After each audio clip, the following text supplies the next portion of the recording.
50 ఎకరాల ఆస్తినిచ్చి ఒక అద్దాన్ని కొనుక్కునే వాళ్ళంట. చైనా వాళ్ళు సముద్రంలో కొన్ని గోల్డ్ మైన్స్ గుర్తించారు. ఈ గోల్డ్ అంతా కలిపి 30,000 ఏనుగులు బరువంతా. అంటే అప్పటికి గోల్డ్ కంటే అల్యూమినియం రేటు చాలా ఎక్కువగా ఉండేదన్నమాట. Hi, welcome to our channel.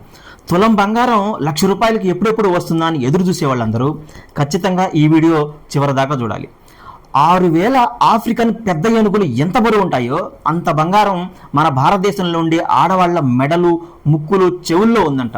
భారతీయులకు బంగారం అంటే అంత సెంటిమెంట్. మన భారతీయులకు బంగారం మీద విపరీతమైన మోజుండడం వల్ల మన రూపాయి రోజు రోజుకి బలహీనపడిపోతోంది. మన భారతీయ పెళ్లి వ్యవస్థ కూడా చీడపురుగులాగా పట్టి పీడిస్తోంది మన భారతీయ ఆర్థిక వ్యవస్థని. 50 తులాలు 100 తులాలు బంగారం కొంటే గానీ పెళ్లిళ్ళు అవ్వట్లేదు. ఇదొక మ్యాండేటరీ అయిపోయింది.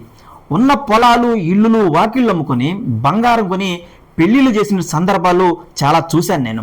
మన దేశం ఒక సంవత్సరానికి 800 టన్నులు బంగారాన్ని కొంటే దాంట్లో 1 టన్ను మాత్రమే మన ఇండియాలో తయారవుతుంది. మిగతాదంతా ఇతర దేశాల నుంచి దిగుమతి చేసుకుంది. ఇంత పెద్ద మొత్తంలో బంగారాన్ని కొనుక్కోవడానికి విదేశీ మారక ద్రవ్యాన్ని ఖర్చు చేయడం వల్ల మన రూపాయి వాల్యూ రోజు రోజుకి డౌన్ అయిపోతుంది. ప్రపంచం మొత్తం గోల్డ్ని ఎలా చూస్తుందంటే పెళ్లిళ్ళల్లో ఉంగరాలు మార్చుకోవడం తప్ప మనకులాగా గోల్డ్ మీద వాళ్ళకి పెద్ద మోజు ఉండదు. ప్రపంచం మొత్తం మీద కొంచెం అటు ఇటుగా 3,50,000 గోల్డ్ షాపులుంటే కేవలం ఇండియాలోనే 5 లక్షలకు పైగా గోల్డ్ షాపులు ఉన్నాయంట. ఇప్పుడు మన ఇండియన్స్ ఇతర దేశాల్లో పోయి ఉన్నారు కదా, అక్కడ కూడా గోల్డ్ని ఎక్కువగా కొనేది మన ఇండియన్సేనంట. మొత్తం మీద గోల్డ్ మార్కెట్ కేవలం ఇండియా మీదే ఆధారపడి ఉంది. మనం కానీ కొనడం మానేస్తే వరల్డ్ వైడ్గా ఉన్నటువంటి మార్కెట్ కుప్పగొలిపోతుంది. చాలా దేశాలు గోల్డ్ని వాడకపోయినా ఆర్థిక మాంద్యం వచ్చినప్పుడు ఉపయోగపడుతుందని చెప్పి ఇటుకురలలాగా తయారు చేసి టన్నులు దాచిపెట్టుకుని ఉన్నారు.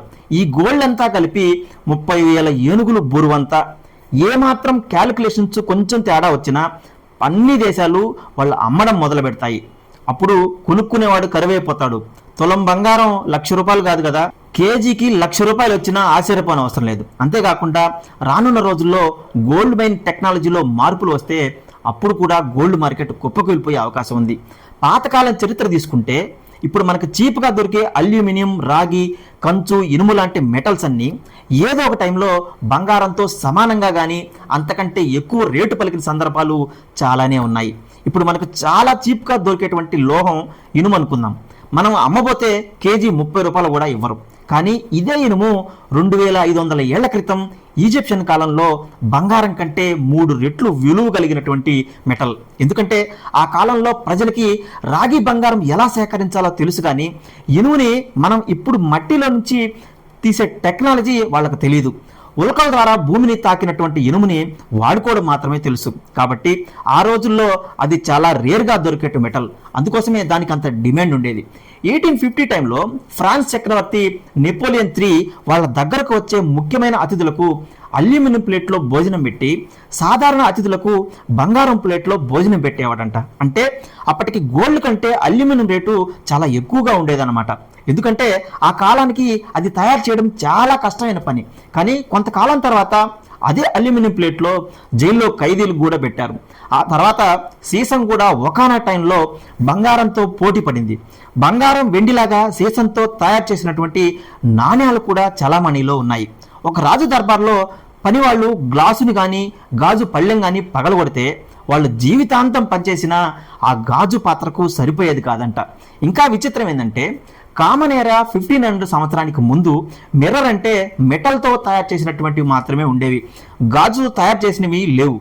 కంచు, వెండి, బంగారం పళ్ళాలకి పాలిష్ పట్టి వాటిల్లోనే ప్రతిబింబాన్ని చూసుకునేవాళ్ళు. కానీ అవి అంత స్పష్టంగా కనపడేవి కాదు. 15వ శతాబ్దంలో గాజుతో తయారు చేసినటువంటి అద్దానికి వెనకాల పాదరసం పూసి స్పష్టంగా కనపడేటటువంటి అద్దాన్ని ఇటలీలో తయారు చేశారు.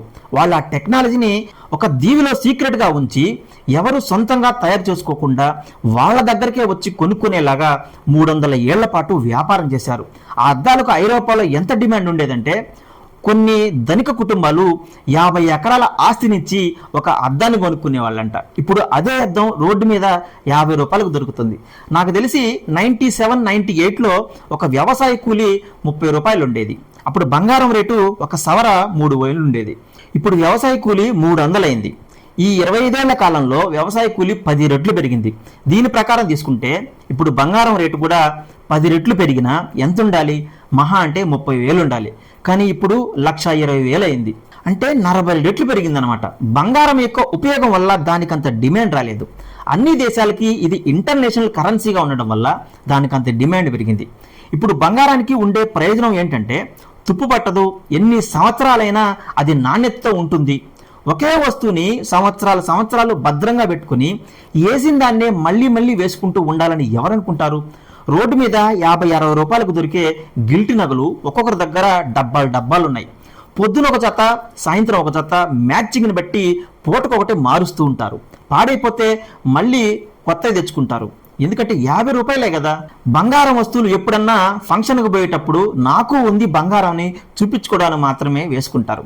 ఒకవేళ ఫ్యూచర్లో బంగారానికి రేటు పడిపోతే ఒక్కరు కూడా కొనుక్కోరు, మొత్తం ప్లాస్టిక్ సామాన్లు వేసుకొని తిరుగుతారు.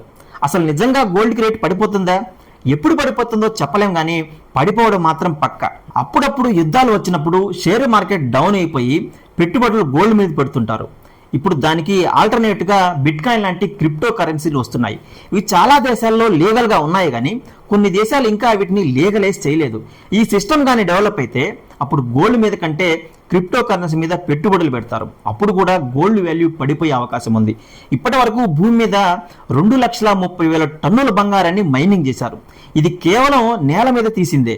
నేల అంటే భూమి మీద 70% నీరు ఉంది కదా, 30% మాత్రమే నేల ఉంది. సముద్రంలోకి వెళ్ళి ఇంతవరకు బంగారాన్ని మైనింగ్ చేయనే లేదు. అయితే ఇప్పుడు చైనా వాళ్ళు సముద్రంలో కొన్ని గోల్డ్ మైనింగ్స్ గుర్తించారు. వాటిని వెలికి తీయడం కోసం వాళ్ళు ప్రయత్నాలు చేస్తున్నారు.